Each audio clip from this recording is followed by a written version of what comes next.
Okay, friends, last we left off in Farmer Boy, mother and father are going to go on a vacation. So all the kids, Royal and Alice and Almanzo and Eliza Jane, are going to be home alone. So this episode, this chapter is called Keeping House. Uncle Andrew lived 10 miles away. For a week, father and mother were getting ready to go, and all the time they were thinking of things that must be done while they were away. Even when mother was climbing into the buggy, she was talking. Be sure to gather the eggs every night, she said, and I depend on you, Eliza Jane, to take care of the churning. Don't salt the butter too much. Pack it in the small tub and be sure you cover it. Remember not to pick the beans and peas I'm saving for seed. Now, you all be good while we're gone. She was tucking her hoops down between the seat and the dashboard. Father spread the lap robe. And mind, Eliza Jane, be careful of fires. Don't you leave the house while there's fire in the cook stove, and don't get to scuffling with lighted candles, whatever you do. And father tightened the reins and the horses started. Don't eat all the sugar, mother called back. The buggy turned into the road. The horses began to trot, rapidly taking father and mother away. In a little while, the sound of the buggy wheels ceased. Father and mother were gone. Nobody said anything. Even Eliza Jane looked a little scared. The house and the barns and the fields seemed very big and empty. For a whole week, father and mother would be 10 miles away. Suddenly, Almanzo threw his hat into the air and yelled. Alice hugged herself and cried, What'll we do first? They could do anything they liked. There was nobody to stop them. We'll do the dishes and make the beds, Eliza Jane said, bossy. Let's make ice cream, Royal shouted. Eliza Jane loved ice cream. She hesitated and said, Well. Almanzo ran after Royal to the ice house. They dug a block of ice out of the sawdust and put it in a grain sack. They laid the sack on the back porch and pounded it with hatchets till the ice was crushed. Alice came out to watch them while she whipped egg whites on a platter. She beat them with a fork till they were too stiff to slip when she tilted the platter. Eliza Jane measured milk and cream and dipped up sugar from the barrel in the pantry.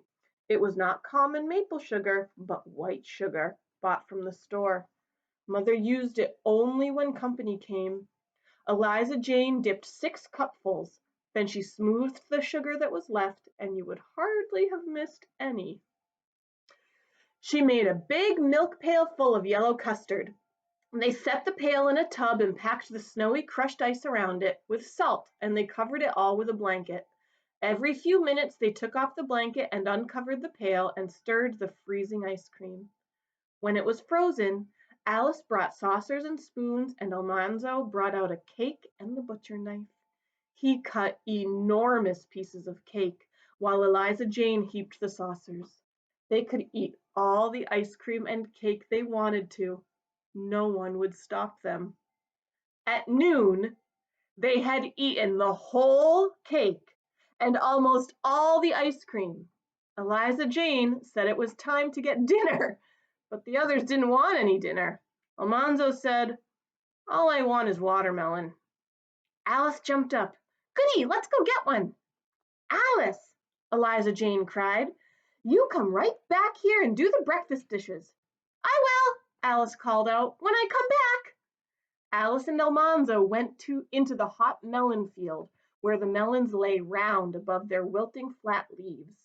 Almanzo snapped his finger against the green rinds and listened. When a melon sounded ripe, it was ripe, and when it sounded green, it was green. But when Almanzo said a melon sounded ripe, Alice thought it sounded green. There wasn't really any way to know, though Almanzo was sure he knew more about melons than any girl.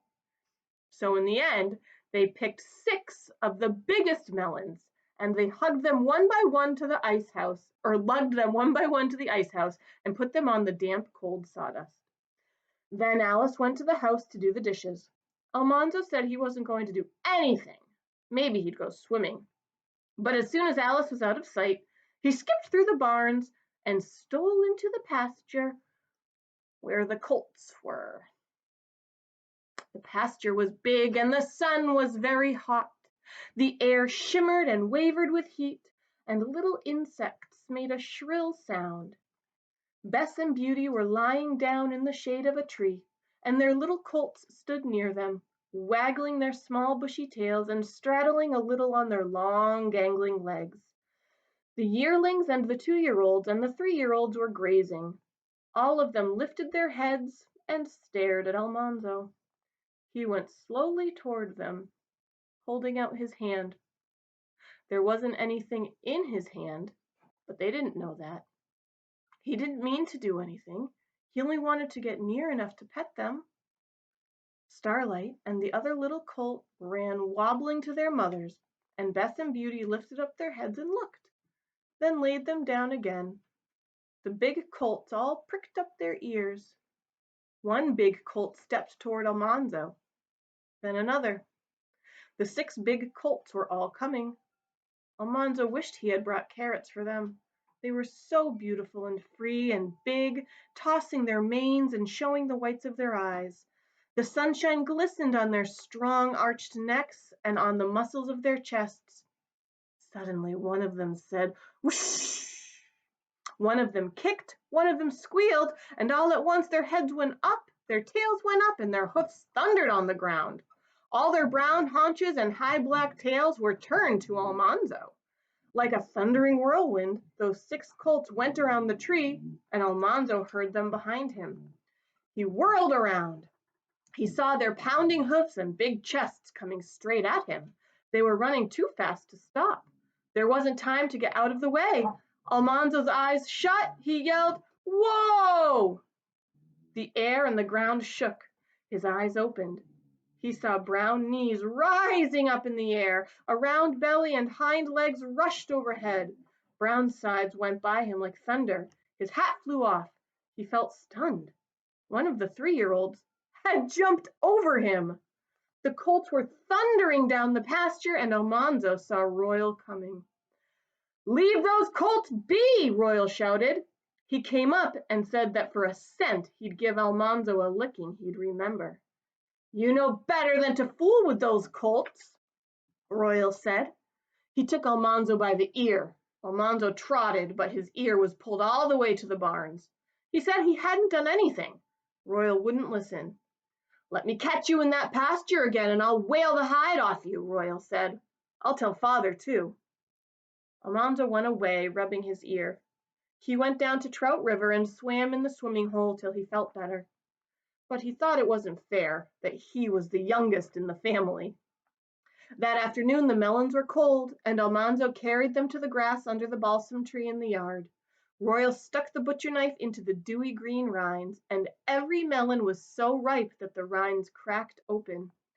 Almanzo and Alice and Eliza Jane and Royal bit deep into the juicy cold slices, and they ate till they could eat no more. Almanzo pinched the sleek black seeds, popping them at Eliza Jane until she made him quit.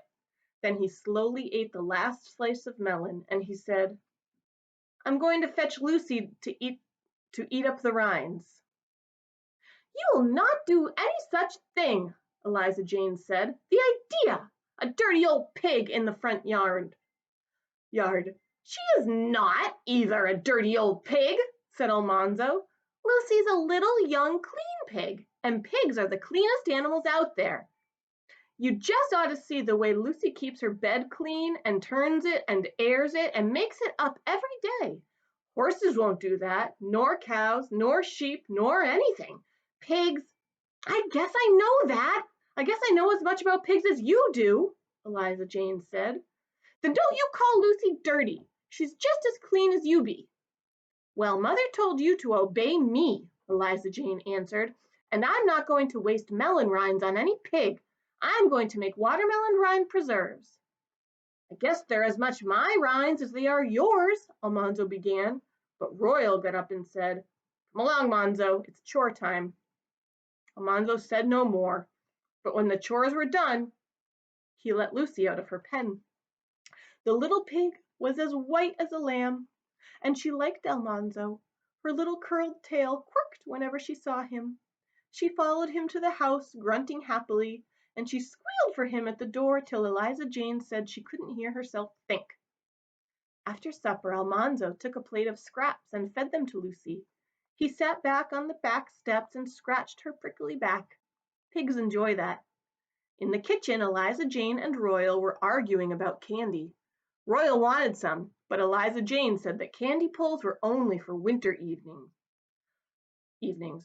Royal said he didn't see why candy wouldn't be just as good in the summer.